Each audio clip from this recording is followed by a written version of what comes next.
नमस्कार विद्यार्थियों, आपका पुनः स्वागत है। हमारी जो कक्षा है 12 उसमें अनिवार्य हिंदी कक्षा में हम अध्ययन कर रहे थे अध्याय 3 नीति के दोहे रहीम द्वारा जो लिखे गए हैं। पहले हमने 10 दोहों का अध्ययन किया है।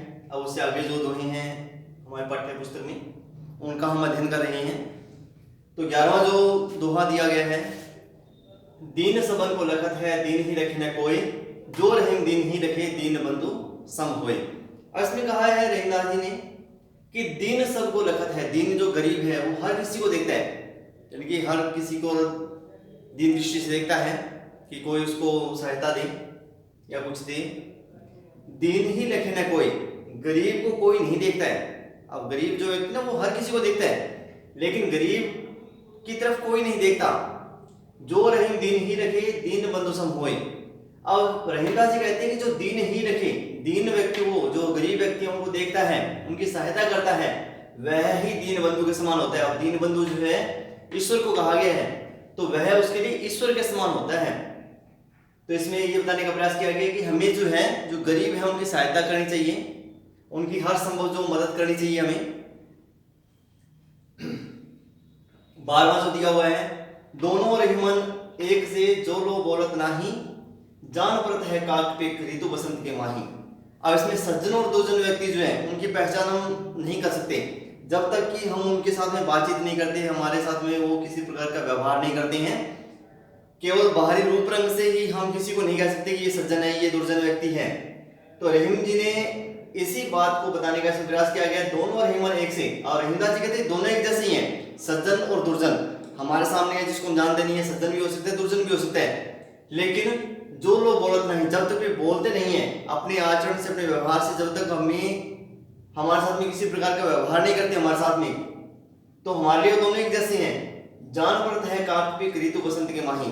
और रहीमदास जी कहते हैं कि जब बसंत ऋतु आती है उस समय बोलने पर जो कौवा है वो काव काव की आवाज करता है, और जो कोयल है, पिक का मतलब कोयल, मधुर आवाज करती है, जिसके कारण से दोनों का जो भेद है वो प्रकट होता है।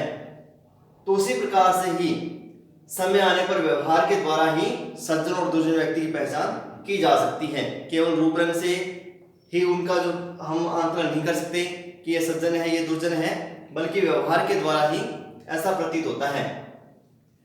13वां है, बड़े बड़ाई ना करे बड़ों न बोले बोल, रहीमन हीरा कब कहीं लाख टका मेरो मोल।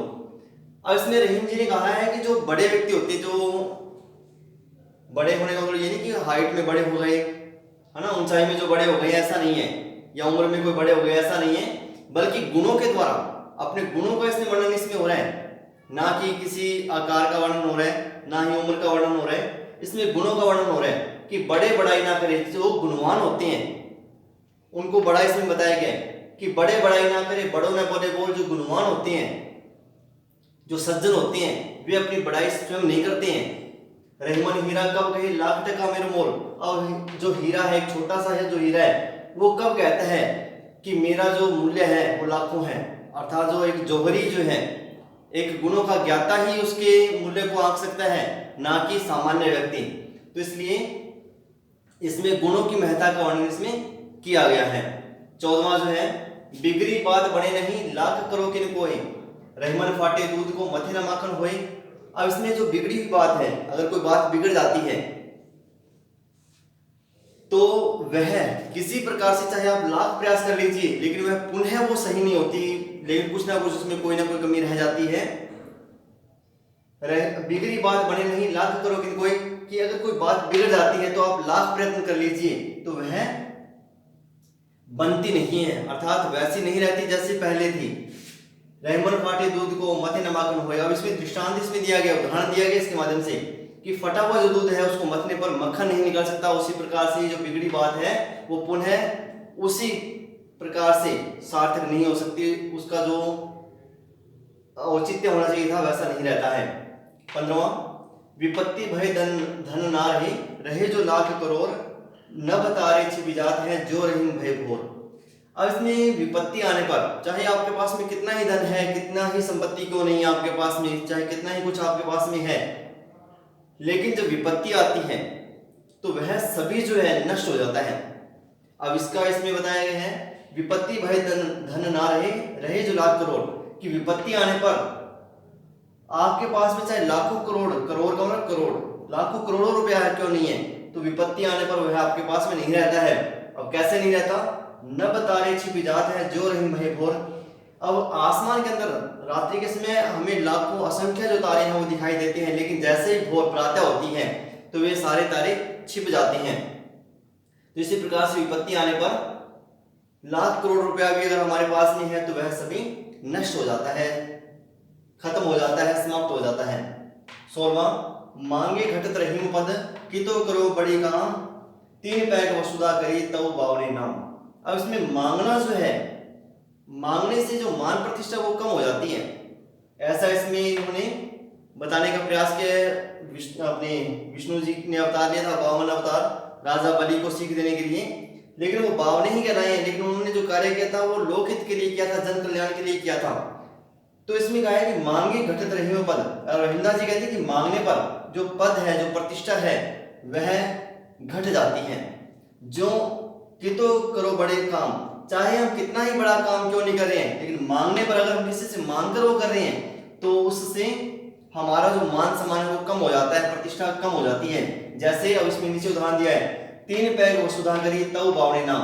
अब भगवान विष्णु ने वामन अवतार लेकर, ब्राह्मण का अवतार लेकर राजा बलि से तीन पैर भूमि मांगी थी, और 3 कदमों के अंदर ही तीनों लोगों को नाप लिया था, लेकिन फिर भी वे अंत में बावने ही कहलाए हैं, बोने ही कहलाए हैं।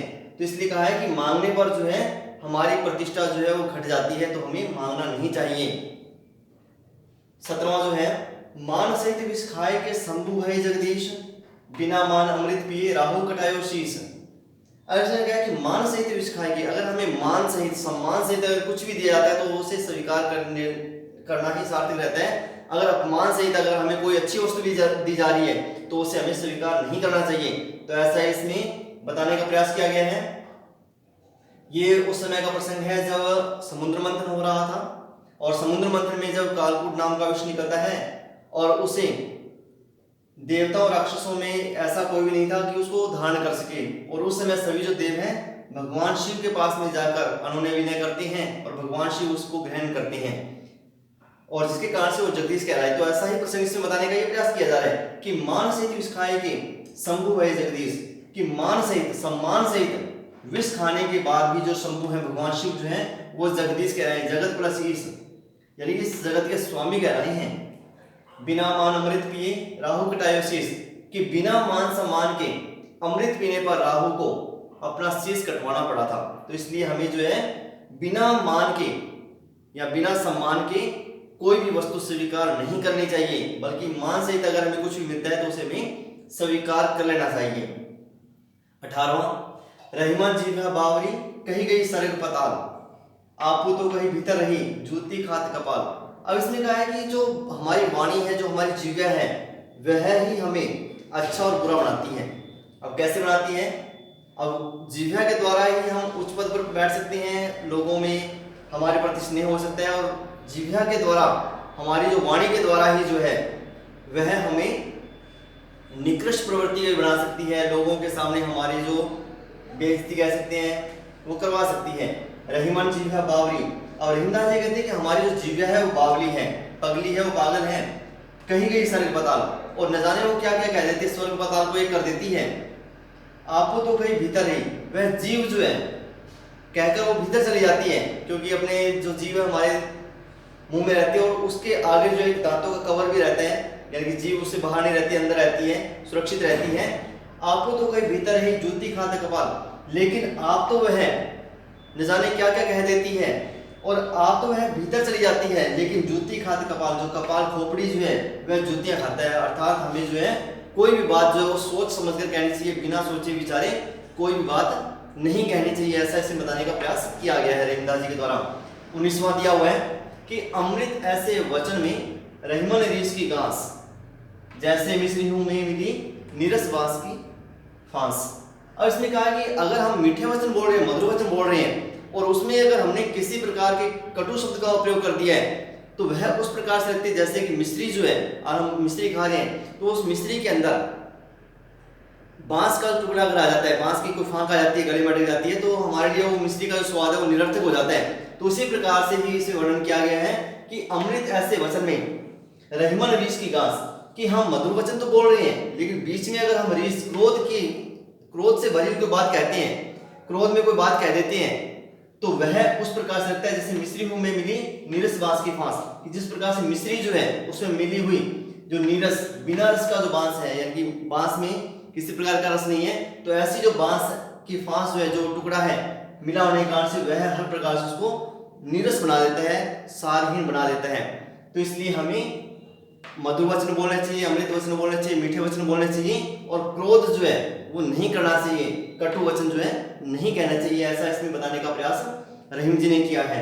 ये थे नीति से संबंधित दोहे, जो कि लोक व्यवहार में हम इनको अपनाते हुए, अगर हम इनको अपनाते हैं तो हर प्रकार से हम सांसारिक जीवन में एक आनंद की अनुभूति करते हुए हर किसी के साथ में सामंजस्यपूर्ण जो व्यवहार है वो कर सकते हैं, और जीवों के प्रति जो दया है उसकी भावना भी हमें इनके माध्यम से मिलती है। वाणी हमें कैसी बोलनी चाहिए तो उसका भी इसमें बताने का प्रयास किया गया है, और कैसी वाणी हमें बोलनी चाहिए तो उसका भी इसमें जो वर्णन है वो किया गया है रहीमदास जी के द्वारा। ये थे नीति से संबंधित दोहे रहीमदास जी के द्वारा। तो इस प्रकार से हमारा जो तीसरा अध्याय है नीति के दोहे रहीमदास जी द्वारा लिखित, वह संपूर्ण होता है। तो आशा है कि आपको ये जो दोहे हैं इनका जो अर्थ है सहज रूप से समझ में आया होगा, और आप सहज रूप से इनका अध्ययन करेंगे, और आशा करता हूँ कि आप अपने जीवन में भी जो अच्छी बातें हैं उनको अपनाने का प्रयास करेंगे। धन्यवाद।